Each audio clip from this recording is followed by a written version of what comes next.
Divino Mestre Jesus, amigo e irmão, nós agradecemos a Ti por mais esta oportunidade, por mais um ensejo muito importante que nos permite aqui estarmos reunidos para estudarmos em conjunto o texto de Gênesis, de Moisés, apoiados nos ensinamentos espíritas que nos oferecem as chaves para o entendimento do texto bíblico.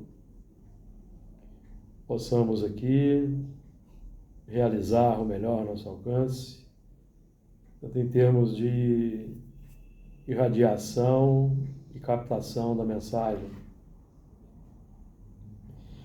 Os bons espíritos, teus mensageiros, possam nos inspirar, nos orientar e auxiliar nesta atividade de aprendizagem que temos aqui empreendido às segundas-feiras. Que as tuas vibrações de paz, compaixão, misericórdia nos envolvam e a toda a humanidade, hoje e sempre. Muito bem. Vamos dar então continuidade ao estudo de Gênesis, fazendo aquela leitura. Vamos fazer a leitura dos primeiros versículos. E hoje nós vamos estudar o segundo versículo. No princípio criou Deus os céus e a terra era sem forma e vazia, e havia trevas sobre a face do abismo, e o Espírito de Deus se movia sobre a face das águas. E disse Deus: haja luz, e houve luz. E viu Deus que era boa a luz, e fez Deus separação entre a luz e as trevas. E Deus chamou a luz dia, e as trevas chamou noite. E foi a tarde e a manhã, o dia primeiro.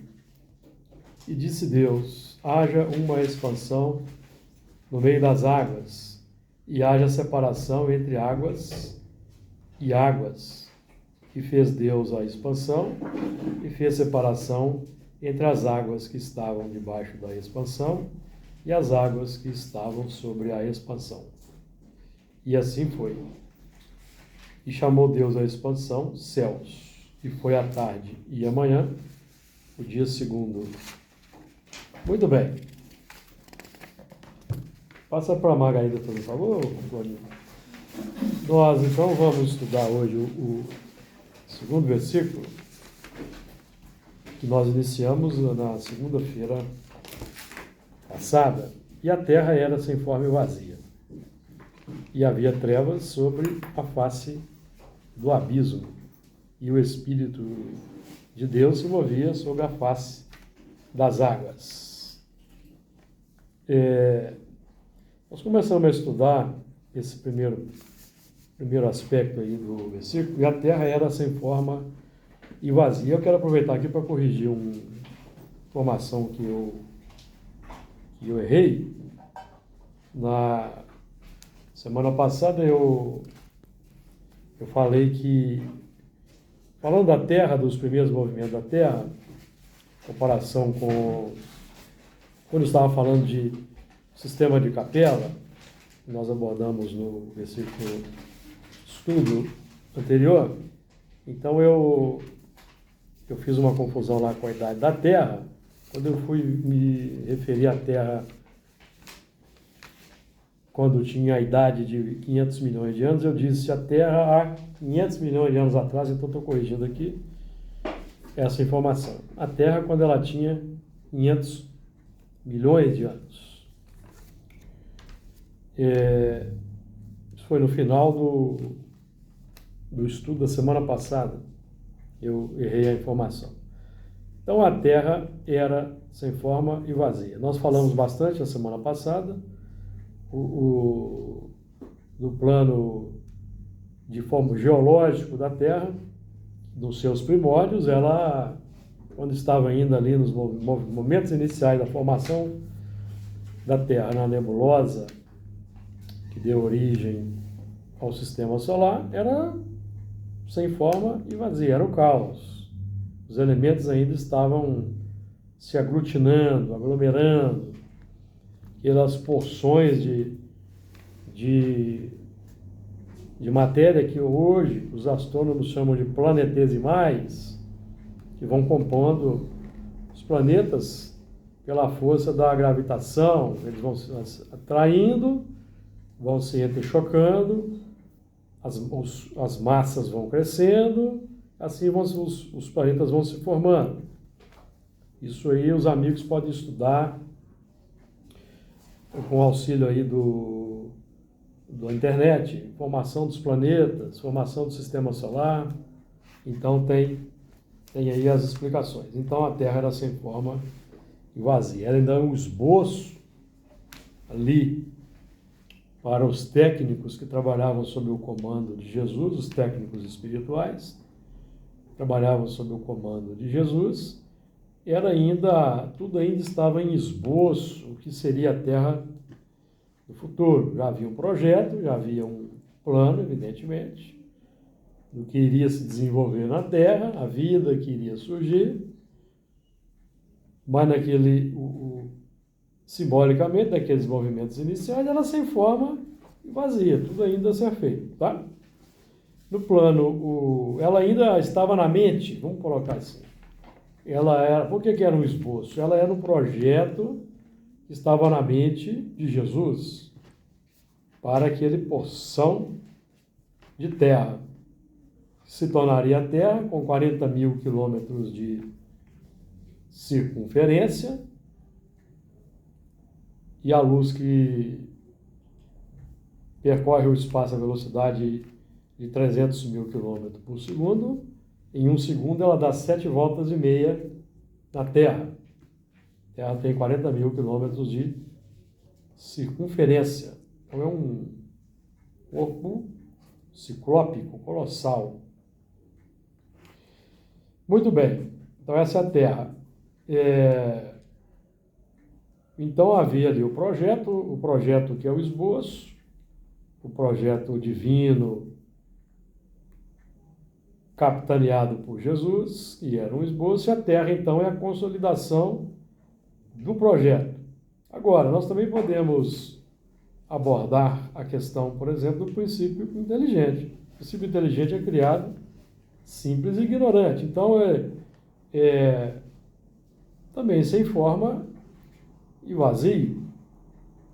Tudo ainda a ser preenchido pela evolução. A evolução que nós estudamos no Livro dos Espíritos, a partir, por exemplo, da questão 540, que fala ali da trajetória do princípio inteligente pelo átomo, pelo reino atômico, cujo objetivo é alcançar o arcanjo, que começou pelo átomo, conforme está na questão 540. Então, a evolução espiritual ela é abordada aí nas questões 540, 607 em diante, por exemplo. Quem quiser estudar aí sobre essa trajetória do princípio inteligente. Então, o princípio inteligente ele vai crescendo em termos espirituais ao longo de bilhões de anos de evolução no reino mineral, no reino vegetal, no reino nominal. E no reino nominal, quando já o princípio inteligente já está beneficiado pela razão, recebeu a coroa da razão, então ele vai começar a identificar o progresso feito, nomear, dar nome à aprendizagem, aos valores, aos sentimentos, certo? Então aí, tudo aquilo que foi sendo acumulado ao longo da evolução vai passar a ser então conhecido, identificado, compreendido, estudado, analisado. Que é o objetivo da humanização do princípio inteligente, que é aí o estágio da consciência desperta, consciência de si mesmo, pensamento contínuo, razão. Tá certo? Só para Então, entender aqui, João. diga. Então, a parte física, né, a consolidação mesmo da parte física da Terra, ela foi também sendo formada no tempo, com o passar do tempo? Sim. Ou não? Sim, ué. Não tô Inicialmente falando a Terra... do princípio inteligente humano. Inicialmente a Terra era uma bola incandescente, porque os elementos vão se chocando para formar os planetas. Isso levou também séculos. Bilhões de anos. Uhum. A Terra tem 4,6 bilhões de anos, certo? A vida surgiu, segundo aí os estudiosos, a vida surgiu quando ela tinha lá uns 350, É mesmo. 400 milhões de anos, surgiu a vida. Precisava da vida também para terminar, né? Terminar não, para dar continuação ao projeto também. Não, né? porque é um processo. Pois é. Quando a Terra vai esfriando, por exemplo, ela era uma bola de fogo, ela era um corpo, no início, era um corpo planetário em estado incandescente. O que quer dizer isso? Quente, né? O metal era liquefeito. Então, quando um vulcão entra em erupção, Uhum. que espelha aquela lava incandescente, aquilo é o núcleo da Terra sendo expelido. Aquilo ali é metal, rocha, liquefeita. Então a Terra toda no início era assim. O que causou essa liquefação? O entrechoque dos corpos chamados planetesimais, nada mais são do que pedaços de matéria aglomerada. Por exemplo, vamos a grosso modo falando, como se fossem asteroides. Meteoritos que eles são? Meteoritos, asteroides, Se chocam. certo? A matéria vai aglomerando. Então você tem a nebulosa protoplanetária, que é uma nuvem de poeira e gás de tamanho descomunal. Então a força, ao longo do tempo, dos bilhões de anos, as partículas vão se atraindo pela gravitação natural. Vamos colocar assim, átomo a átomo, molécula a molécula, grão de poeira e grão de poeira. Aí vão formando os caroços espalhados na nuvem. Tá? Uhum. Então a força de gravidade vai aumentando, porque os caroços vão aumentando, a força gravitacional aumenta, as velocidades aumentam, aí eles vão chocando, colisão. Então vão se formando os corpos maiores. Então a colisão gera atrito e calor. Então aquilo vai começar a se liquefazer, esquenta, derrete, certo? Então o que é o núcleo de ferro níquel liquefeito da Terra? É o resquício do processo inicial. Então lá no início da formação da Terra, a Terra toda era liquefeita. Toda. Com o tempo vai esfriando de fora para dentro. Aí surge a crosta sólida e fria. Aí a água começa a percorrer, está tudo misturado. A água é vapor de água, certo? Uhum. A água não mistura com o metal fundido. Fica ali o vapor. Então é uma fornalha, certo? Vai esfriando, formando a crosta, então a água começa a precipitar. O que é precipitar? Chover. O vapor começa a condensar. Transformar em líquido. Então, você tem que condensar ou sublimar? Não, condensar. Então, o que era vapor vira líquido. Começa a correr. Começando a correr, já começa, daqui a pouco surgem as primeiras bactérias. Quantos milhões de anos não tem? Você falou até 500? 400 milhões de anos já começaram a surgir, já tinha as primeiras bactérias ali. Segundo aí as informações aí. Entre 350 e 500 milhões de anos. Então, aqui, minha pergunta. Vou perguntar. Há sempre planetas em formação? Sempre planeta de informação. Não no sistema solar. Não, E aqui já terminou. isso. Certo? Mas quando por exemplo, a gente está aqui, a gente tem recebido aqui na reunião os nossos amigos de Órion. A nebulosa de Órion, todo mundo conhece, onde está ali as Três Marias, tem centenas de sistemas planetários em formação. Olha.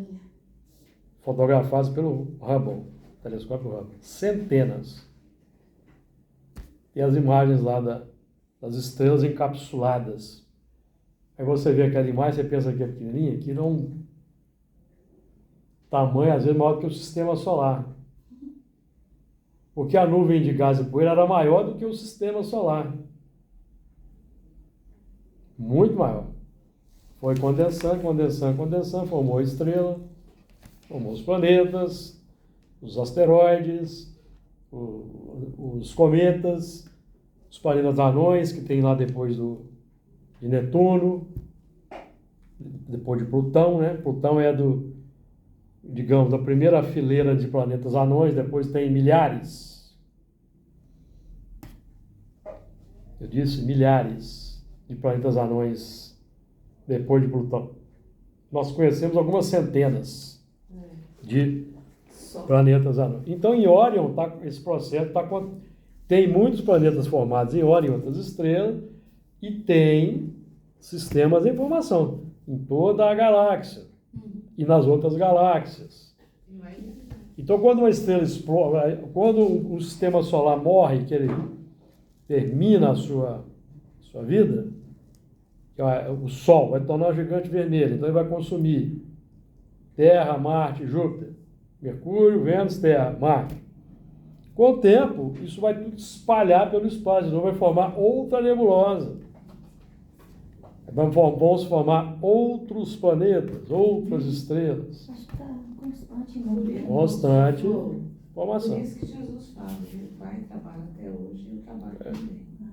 O processo é Isso mesmo. ininterrupto. Um dia a galáxia vai deixar de existir, mas ele tem o universo infinito.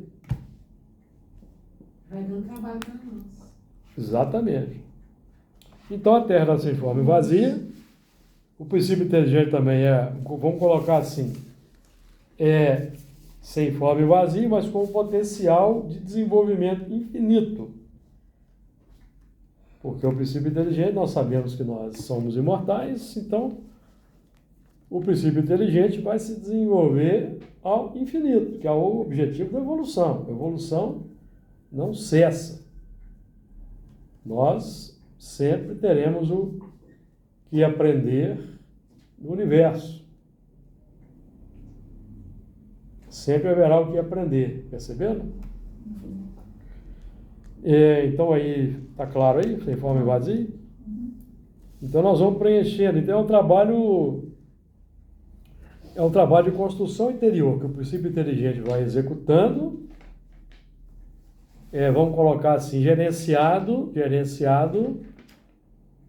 por Deus, não por Deus diretamente, porque Deus não exerce ação direta na matéria, mas pelos espíritos co-criadores. Um plano maior, Jesus, os Messias, os Cristos, vai descendo, até chegar na nossa faixa aqui. Então os técnicos, vamos chamar de técnicos espirituais, vão proporcionar ao princípio inteligente os mundos, os planetas para eles se desenvolverem, os átomos, os corpos materiais, os minerais, né, que são os átomos, os minerais, os vegetais, os animais, forma humana. De fora para dentro, a forma. De dentro para fora, a formação do mundo interior. Pelo processo ali da dor evolução, da aprendizagem, muito lenta, demorada, mas é aí que está a beleza da evolução, o processo. Processo aí muito longo. Então, sem fome e vazio, então tudo como esboço. Então nós sabemos, por exemplo, o princípio inteligente ele traz em germen todo o potencial que vai desenvolver. Mas é esboço ainda, entendeu? Ainda é esboço aqui no nosso mundo psíquico profundo, inconsciente, a ser desenvolvido, a ser descoberto. Porque nós trazemos vamos colocar assim para a gente entender, porque nós ainda não temos palavras para explicar. Trazemos o de DNA divino. Vós sois deuses. Podeis fazer tudo isso, muito mais. Então, vamos dizer que a gente traz o DNA divino, o cromossomo divino. São ali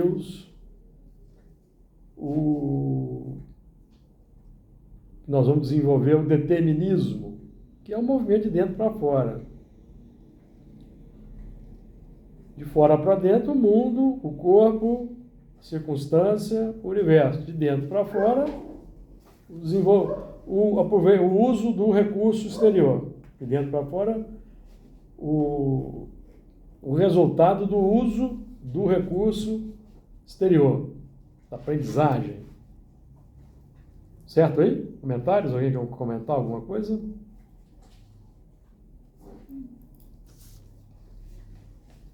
Então, quem está elaborando aqui vai dar forma a esse vazio, preencher. Então, eu vou preencher o vazio com o quê? Inicialmente instintos, que são embriões dos sentimentos, que nós vamos desenvolver na faixa da humanidade, ou já no campo aí dos mamíferos, já começamos a desenvolver sentimentos. Porque, por exemplo, tem baleias que adotam filhotes de outras baleias, até de outras espécies de baleia, de golfinho. Então existe um sentimento aí. Existe o que? Uma empatia embrionária. Em outros animais a gente está vendo isso. Sim, exatamente. No mar, isso é muito presenciado no campo no reino das baleias, das orcas, baleias, golfinhos. São animais extremamente inteligentes. E já começaram a decifrar, por exemplo, o dialeto do cachalote. Estão fazendo lá um alfabeto da conversa dos cachalotes um com o outro. As orcas também têm dialetos nos diferentes grupos de orcas. Então elas estão começando a entender a conversa. Então eles têm empatia embrionária, compaixão embrionária. Né? Tem uma baleia, tem um caso de uma baleia uma jubarte, que protegeu uma mulher que estava nadando no oceano e tinha um tubarão rondando, ela não tinha visto, mas a jubarte tinha visto, estava protegendo a mulher do tubarão. Olha que interessante. Então é uma atitude deliberada. E a memória também. Que eles memória, uma atitude deliberada. Ela tomou a decisão de ajudar. Tem um filme também, ser humano acha que ali. é só ficção, mas não é não. Acho Não. que tem um estudo. Né? Sim. A gente tem que pensar que é criação de Deus, né? É criação, né? Criação. Então, tem Tem o o amor aí dentro. embrionário, né? O amor está desde o átomo, né? A gravidade é amor. Então, os planetesimais chocando ali pela força da gravidade, a gravidade é amor. Vai atraindo. Então, se você colocar um grão de poeira no espaço e um outro grão de poeira mais distante do espaço, eles vão se atrair ao longo do tempo. É uma lei natural. Que bonito, né? Certo? Dentro do átomo tem a força nuclear forte, mantém a coesão, quarks, prótons e nêutrons. É o amor na faixa do eletromagnetismo.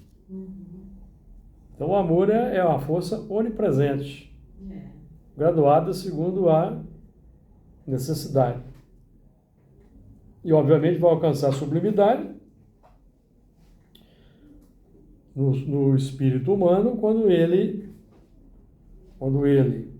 espírito humano, adotando a obediência e a resignação, acata as leis de Deus, as diretrizes divinas. Então aí o amor vai alcançar a sublimidade para a qual para o que fomos criados, certo? Então a Terra era sem forma e vazia, nós é que vamos preencher, né, com os trabalhos, evolução, inteligência, sentimento. Aí depois surge o pensamento surge mais à frente. Primeiro vamos desenvolvendo a sensibilidade, tato, sensação. O pensamento vem depois. E o pensamento, ele é, até onde nós entendemos aqui, deduzindo pelo que os Espíritos falam no Evangelho segundo o Espiritismo, o que vai fazer o pensamento surgir é o sentimento, a sensação. Depois de muitos bilhões de anos, até que ele se torne pensamento contínuo, lá na faixa da humanidade, passam-se aí muitos bilhões de anos de evolução. Então,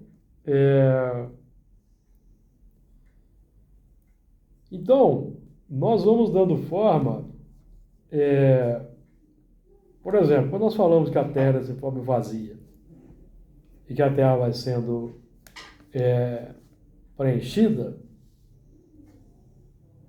nós temos o trabalho do Jesus, o co-criador, formando o planeta, e depois nós vamos entrar em ação como co-criadores, transformando a matéria disponível nos utensílios, nos objetos. Então nós vamos dando forma. Vamos então descobrindo as coisas necessárias que vão facilitar a vida, os utensílios, a roda. Então é o nosso trabalho, o trabalho do homem. E esse trabalho de se utilizar de instrumentos, de começar a elaborar instrumentos, já começa ali nos hominídeos, nos primatas. Os macacos já começam a utilizar pedra para socar sementes, por exemplo. Depois ali os chimpanzés já utilizam gravetos para buscar formiga nos formigueiros. Então eles já é a capacidade de criação sendo desenvolvida de forma embrionária. Os orangotangos aprendem pela imitação com os humanos, usam serrote, dirigem carro. Orangotango. Usam óculos, colocam óculos assim no rosto. Já outro dia flagraram um orangotango pegando uma planta específica, mastigando aquela planta, fazendo uma pasta, colocando no machucado que ele feriu aqui debaixo do olho. Aí estava sangrando aberto. Aí ele fez uma pasta e colocou. Uns dias depois estava curado. Então o que é isso? Isso é raciocínio, observação, raciocínio. E desenvolvimento da inteligência também. Porque eles são hominídeos. O orangotango, o chimpanzé e o gorila são hominídeos. São nossos primos. mais próximo. Nossa, gente. Encabulei com isso. São espíritos que estão na princípio inteligente, que já estão assim muito próximos de entrar na faixa da humanização. Só que esse período de humanização não começa na Terra mais. Nós não temos mais os homens primitivos. Vai se dar em outros mundos, não mais aqui, certo? Temos mais aqui o Pithecantropo, lá aqueles primeiros hominídeos da linhagem humana, que houve uma separação, né? Chimpanzés, orangotango, gorila, uma linhagem, aí veio o Australopiteco, já abriu a linhagem humana. 7 milhões de anos atrás, mais ou menos, aí veio a linhagem humana para cá. Mas aqui é nosso primo, o chimpanzé tem 98% do DNA nosso, então hoje são considerados hominídeos, certo? Então nós vamos preenchendo aí Então nós vamos dando aquela destinação para o globo planetário, para a Terra. Vamos então elaborando os elementos para o conforto da vida, certo? Nós vamos falar mais de evolução mais à frente, que nós vamos entrar mais na evolução. E nós estamos aqui só iniciando o processo, tá?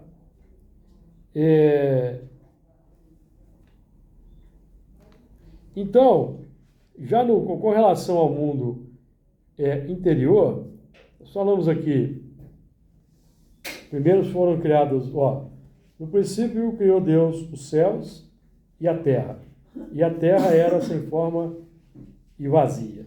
Então, com o tempo, nós vamos preenchendo essa terra interior, por exemplo, com os instintos, os sentimentos, os pensamentos, as ideias. Então, as ideias estão no mundo, vamos colocar assim, no mundo abstrato para a ciência humana. Mas para a ciência espiritual, o mundo das ideias não é abstrato. Nós temos aí as partículas atômicas no plano espiritual, em outra faixa de vibração, que formam os pensamentos e a formas pensamentos. Então, nós temos o céu das cogitações interiores de cada um de nós, que vamos concretizando na vida material. Então, primeiro, a roda, vamos partir lá do princípio, da invenção da roda. Primeiramente, a roda era uma ideia, alguém lá teve a ideia de bolar ali um mecanismo, alguma coisa para girar. Então, houve um raciocínio, uma observação, obviamente que isso, com quem que veio a ideia da roda? A ideia da roda veio com os exilados, os transmigrados, que aqui chegaram por enxertia. Allan Kardec trabalha, por exemplo, sobre a raça adâmica no capítulo 11 da Gênese. E eles já conheciam o seu mundo de origem, que já tem dito aqui que não era capela. Capela não tem mundos, só para nós não perdermos aí o ponto científico. Então eles já conheciam muitos avanços tecnológicos, vieram para cá, que não tinha nada. Mais ou menos aí 40 mil de anos, segundo os estudiosos aí. Então, com o tempo é natural que eles, evidentemente, que eles aqui reencarnaram e esqueceram de tudo, por causa do esquecimento. Mas, ao longo do tempo, as coisas foram emergindo como aspiração, insights, intuições, porque eles estavam reencarnados, tinham seus guias espirituais. Tinham aqueles que não estavam reencarnados, estavam no mundo espiritual aguardando a reencarnação. Conscientes. Então, nós vamos estudar isso mais à frente, tá? Tem um grupo que chegou aqui adormecido, mas teve um grupo que chegou aqui consciente. Justamente para ajudar no progresso. Não, para ajudar não, vieram para cá degredados, eles foram banidos. Conscientes assim, Conscientes da situação, né? não, conscientes da situação, de degredo. Conscientes de que saíram de um mundo avançado e vieram para o mundo primitivo. Pois é, mas como Então já eles, tinham uma quando evolução- estavam desencarnados, eles ficavam influenciando os encarnados, que estavam ali sob a bênção do esquecimento. Então ali havia também uma influência oculta. Estavam ali esperando a reencarnação, certo? Então vai havendo um intercâmbio no plano psíquico, na faixa oculta da influência, de ideias. Então, por exemplo, o elemento ele dorme, o corpo sai do corpo e vai sonhar. Aí durante o sonho, o amigo espiritual, que está lá, pode ser o mentor, o guia, sei lá, leva ele numa pedreira. Vamos colocar assim, que foi um exemplo interessante que o Honório deu nos seus estudos, eu não esqueci. Leva ele numa pedreira, aí ele pega uma pedra. Pega uma pedra assim, aí ele vai e imita, pega a pedra, tá? Aí ele começa a bater na pedra, tirando ali, desbastando a pedra, vai desbastando a pedra, dando a forma arredondada, certo? Ele está vendo aquilo. Aí ele acorda, aí ele vai e pega uma pedra. Aí ele tem uma ideia lá, entendeu? Tem uma ideia lá. Aí ele pega uma pedra, mas ele não sabe como é que faz ainda. Aí depois, aí vamos dizer assim, o sonho vai continuando, até que ele consegue formar uma roda. Assim que vai. Alguma coisa que movimenta em si. É porque tudo vem de lá, né? Vem de lá. Mas eu estou dizendo aqui que vem de lá, estou falando aqui dos exilados. Uhum. Uma turma veio inconsciente, veio adormecida, inconsciência profunda, reencarnou inconsciente. E tem uma turma que veio consciente. Então imagina a revolta desses espíritos que tiveram que sair. Aí você entende, por exemplo, a ferocidade. O espírito reencarna revoltado, não reencarna? Ele reencarna contra a vontade dele, não quer. Mas tem a lei de atração natural ali, dos afins que estão ali. Né? Por quê? Porque junto com o grupo dos que vêm inconsciente, vem os agregados espirituais, né? Obsessores, obsidiados, os que se ligaram pelos laços magnéticos aqui na Terra para cometer crimes, os mais variados, e estão imantados magneticamente. Eu achava que Certo? quando ele encarnava, esses ficavam lá. Lá onde? No outro plano lá. Não, mas eu É como- não sou, ué. É como nós aqui, ó. Influência, existe uma lei de atração natural irresistível. A lei de associação é uma lei de atração natural irresistível. Irresistível. Por isso que o homem é um animal gregário. Isso é instintivo. Onde começa essa instintividade? Lá no grão de poeira, que é atraído pelo outro no espaço, automaticamente. Ali naquele grão de poeira, tem o que naqueles átomos ali? Tem princípio inteligente ali.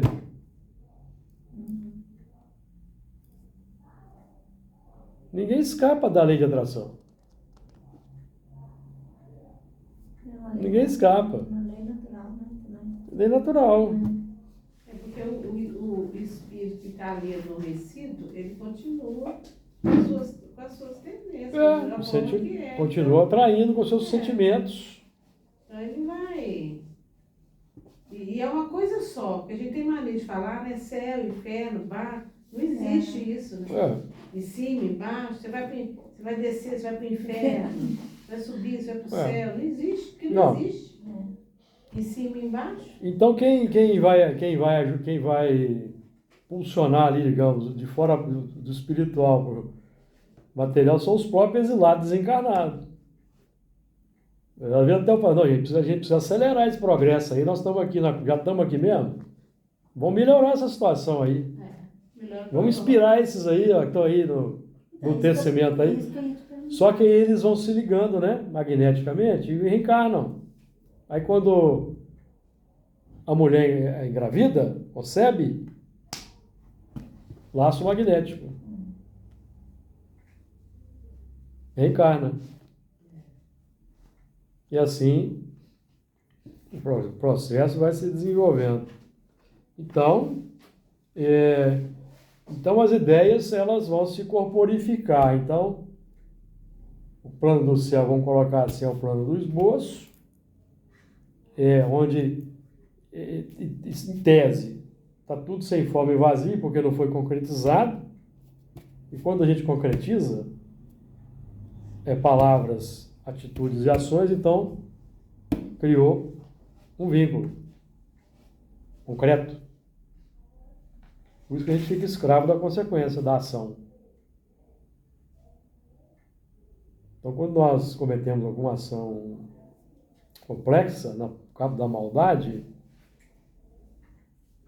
a gente fica à mercê da lei de causa e efeito.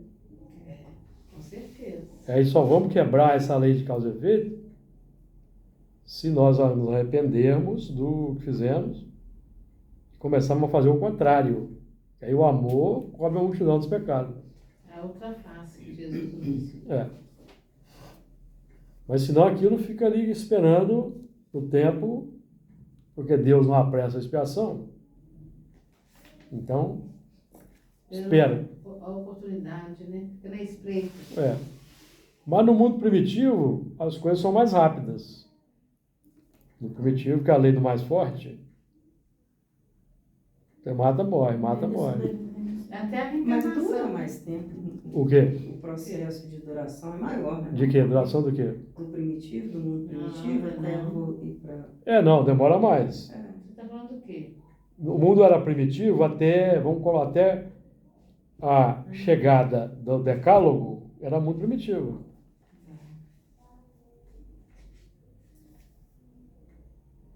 O decálogo em diante, eu estou falando didaticamente, tá? Interpenetram, tá? Do decálogo em diante, aí, quem não quer praticar a lei, começa a expiação. Mas antes que fazer lei, mata, morre, mata, morre, mata, morre. E a reencarnação também era mais rápida. Era mais Porque rápido. eles não ficam... Mas tinha menos população. Sim. Não tem como eles... Ficavam até por aqui. Vivia-se entre 25 e 40 anos, né? De modo geral. As reencarnações eram muito rápidas. Né? Mas tinha menos população. Então é por isso que aqui na Terra não chegaram bilhões de espíritos para exilados aqui, não. Tanto que Emmanuel no livro A Caminho da Luz fala em que alguns milhões. Eu já li. E mesmo alguns milhões talvez seja muito. E fala até onde que eles foram. Porque a população da Terra era na faixa dos milhares. Os países que foram os exilados, né? Lá nesse livro, Caminho da Luz. Como assim? Falou, acho que México. Não, o Caminho da Luz não fala isso não.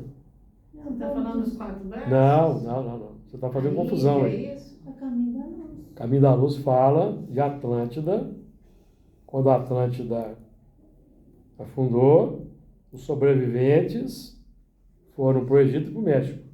Aí, México. Não é exilado, não. não. Não é exilado, não. Exilado nós estamos falando de 40 mil anos atrás. Confundi. 25 mil a 40 mil anos atrás. Vocês vão encontrar essas duas. E eu tomar com 40 mil. Que são os 4 braços. Não, os 4 braços são os 4 povos, né? Hebreus, arianos, hindus e egípcios. Que são É. os exilados, né? quando vieram para a Terra. Exato. Isso no livro A Caminho da Luz, Fala das pirâmides, né? certo?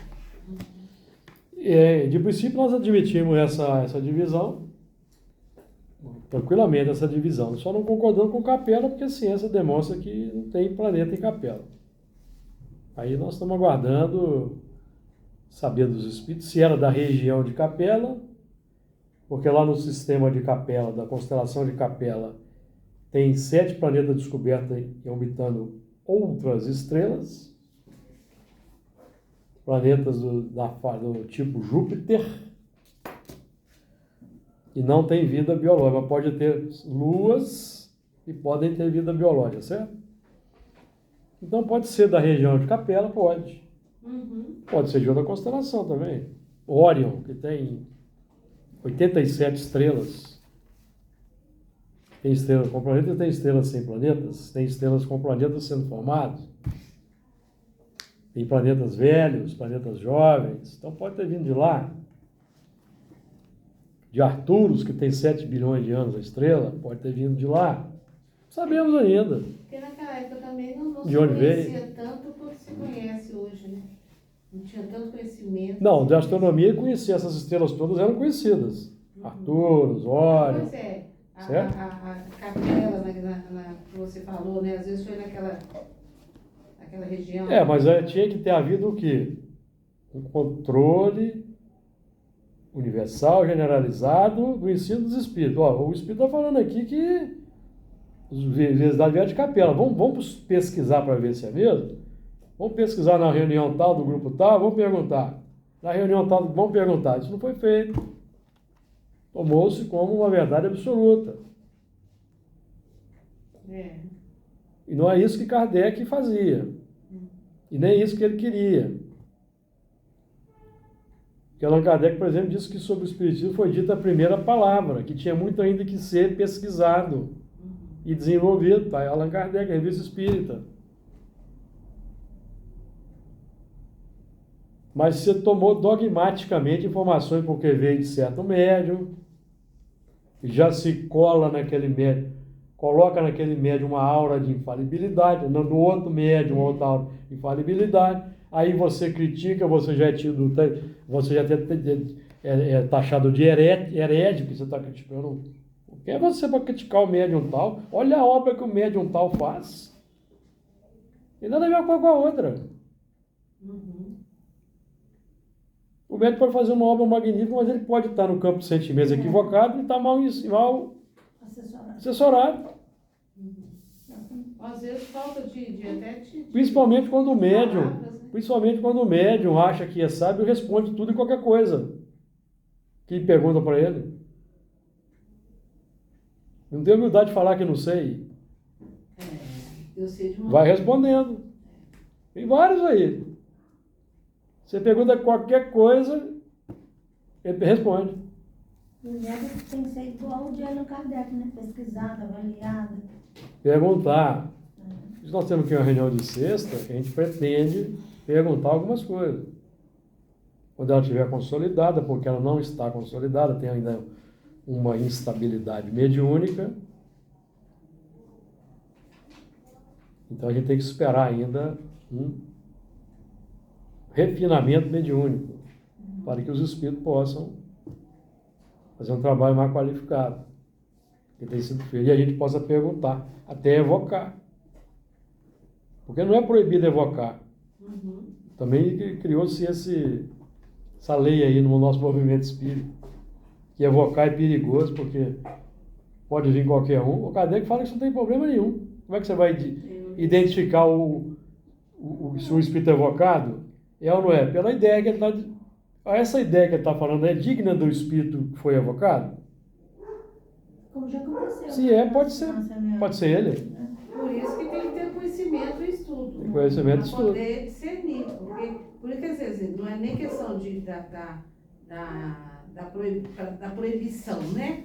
O grupo que ali se encontra, ele tem que ter o entendimento, o estudo, o conhecimento para poder fazer. Isso só é adquirido com o tempo. Pois é, mas Só com o tempo. Você estuda eu sei. e experimenta. estuda, experimenta. Aí você vai fazendo aquele, compondo aquele círculo virtuoso. Que Porque o às vezes Espírito tem traz grupo, aqui, irriga aqui e assim vai.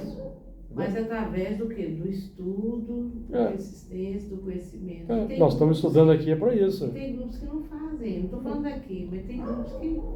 Mas você não pode. Mas você não pode, você não pode, como instituição, proibir. Isso não existe em Espiritismo. Ah, não, sim. Sim. Está proibido evocar. Não, isso não existe. Não. A experiência que vai demonstrar para aquele grupo, ó, nós aqui embarcamos em canoa furada. O erro do nosso movimento é esse. De ter uma estrutura semelhante ao Vaticano, que define o que está certo e o que está errado. Não foi isso que Kardec fazia, nem isso que ele desejava para o movimento espírita. Não é isso. Que você vai criar uma classe de sábios, que sabem mais que os outros, que tem o poder de decidir. Não é isso que Kardec buscava. É o intercâmbio. Não é? Por exemplo, com relação aos espíritos de Orion, começaram a ser visto aqui. Na reunião do amigo meu lá, também está acontecendo isso. Então, quer dizer, concordância, Isso é bom. sem um saber do trabalho do outro, está acontecendo, certo?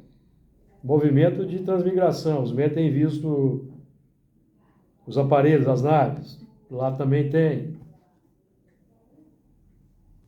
Então, a gente vai fazendo o cotejo. Estão dizendo a mesma coisa também na literatura. Então, está havendo um consenso. Agora, de chegar alguém se arvorar em... Não, eu estou definindo que não pode. Não, você tem tudo. Porque nós aqui fizemos a nossa reunião mediúnica virtual, enquanto que os doutores do movimento espírita disseram que era proibido, não podia fazer. Quem que proibiu? Por quê? Baseado no quê? De onde que veio, né? Fizeram alguma vez para ver se podia ou não podia? Fizemos uma reunião virtual. Tivemos algum problema? Nenhum. Só acrescentou. Só acrescentou. Abrimos mais uma frente. Para o futuro. Né? Para o futuro, porque por enquanto não dá para ser generalizado. Mas no futuro, ele vai poder ter, por exemplo, quem sabe, uma equipe mediúnica física e uma equipe virtual. Pelos equipamentos. Não pode? Muito bem, então vamos lá. Então, Sem Fome e Vazio, acho que o Sem Fome e Vazio ficou já bem... Falamos bem de Sem Fome e Vazio, falamos? Essa é a segunda página, nós estamos na página 1 ainda.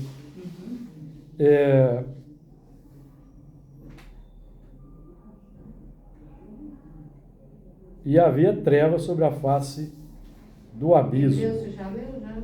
Oi? Hebreus? Não. 10. Eu vou ler o Hebreus agora, nessa parte da treva. Vamos deixar para... Vamos encaixar o Hebreus mais à frente um pouquinho, né? Tá, beleza. E havia trevas sobre a face do abismo. Por quê? Porque ainda não havia luz. Nós estamos no princípio. O princípio criou Deus, os céus e a terra. Então, no princípio aqui do nosso mundo físico, do ponto de vista da terra, tá? Não havia luz ainda. Por quê? Já tinha sol, mas nós ainda não tínhamos um céu límpido para ver aquele sol. A terra era preenchida, havia os vapores atmosféricos, né? Era incandescente, não, cheio de nuvens, né, do vapor, tudo incandescente, a água evapora. A água que foi chegando pelos corpos que foram chocando, e água que já tinha aqui também. Então, com o calor do metal fundido, aquilo vira vapor. E pela lei da gravidade, fica em volta do planeta. Então não tem, a luz do Sol não atravessa ainda essa camada espessa. Por isso que ainda não tem luz na Terra desses primórdios. Tá? E na Terra interior ainda não tem luz do conhecimento, na faixa da razão. Entendeu? A lei, o decálogo ainda não ilumina a consciência para identificar o quê? O bem e o mal. Então não tem luz, então é treva, certo? Tudo misturado ali no plano ali do... Casamental é uma coisa só. Casamental é sabe? Bloco. Não tem ainda subconsciente, consciente, superconsciente. Tudo é um bloco. As coisas ainda por serem identificadas, certo? Então, treva, sombra. Então aí entra a lei, né? Paulo vai dizer assim, Hebreus 10:1. Porque tendo a lei a sombra dos bens futuros, e não a imagem exata das coisas, nunca pelos mesmos sacrifícios que continuamente se oferecem cada ano, pode aperfeiçoar os que a ele se chegam. Então, porque tendo a lei a sombra dos bens futuros, então a lei, né, o decálogo, quando nós aí começamos a tomar conhecimento do decálogo, o decálogo é um esboço. Para nós é um esboço, certo? Nós vamos elaborar aquilo que está ali. Elaborar aquela diretriz. Nós já temos o instinto desenvolvido. Agora, aquela diretriz que chega como lei, decálogo, é para transformar o instinto em sentimento, em virtude, que já conhecia-se assim de forma intuitiva, esparsa, de forma embrionária ali no convívio, no contato social. Então a lei é para dar, corpo, identificar. Então para nós que estamos tendo aquele primeiro contato com a lei, então a lei tem a sombra dos bens futuros. Quais serão os bens futuros? As virtudes. Virtudes. Nós estamos falando aí de bens imperecíveis. Bens no plano interior do coração. Então, os bens que nós conquistamos no mundo interior são os sentimentos, são os bens. Mas quando nós não praticamos a lei, depois que nós conhecemos a lei, a diretriz, o decálogo, e não praticamos o decálogo, então nós vamos, ao invés de desenvolver virtudes, vamos desenvolver a imperfeição, que são o egoísmo, o orgulho. Isso é um bem conquistado pela evolução. Nós transformamos o instinto em orgulho. Aí que começa a expiação, né? Aí já começa a haver expiação. Vamos colocar que a gente quebra a linha direta de evolução. Tem uma linha direta. Não é como a gente aprende aí de certas correntes de pensamento. O espírito evolui em linha reta no mundo espiritual, aí lá quando ele fale, começa a reencarnar. Não, isso aí é... Tem isso aí? Tem, João Batista Rusteng, Pietro Baldi. Aí é o anjo caído. Aí é o misticismo. Aí já sai do campo do espiritismo e entra na concepção particular. Particular, certo? Então, nós vamos desenvolver, o princípio da gente vai desenvolvendo os instintos. Quando a razão vai se desenvolvendo, vamos conhecendo a lei, é para transformar o instinto em virtude. Mas aí começa a haver certos problemas. A gente quer conservar mais para nós, aí vão desenvolvendo o egoísmo. Então a gente quebra aquele caminho natural da evolução em linha direta, quebra, e cria a imperfeição. Aí tem que corrigir a imperfeição. Então nós chegamos no final aqui do estudo. Semana que vem nós continuamos aí do Hebreus.